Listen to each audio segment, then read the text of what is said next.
Ngenkulumo bezila zokuthi ukukhulume namadoda kuzofanele uqiniswe lokho.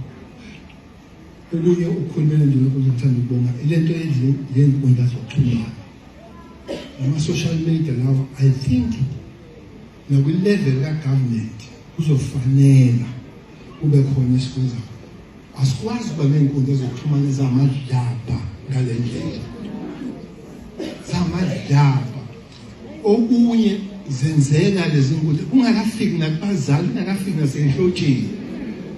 Uyabona uthi ma emkhombisa uthi nangu sengimbulela uyamveza TV.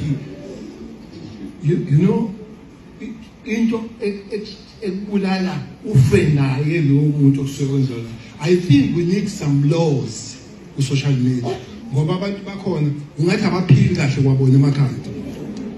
Ofanele bakhulume noma yini into engekho ongakazi uyizwe ongakazi uyibone ndawo ongekho uyifakazela nakho konke.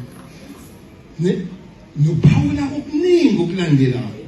Ngake ngifuna ukugcina noma ngabe uyini umuntu wesifazane noma ngabe wenzeni akufike kuthina bulawe.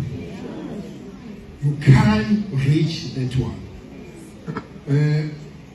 Ngakhuliswa ubaba uma washona nomncane kakhulu ngakhuliswa ubaba. Ubaba wathi kumina,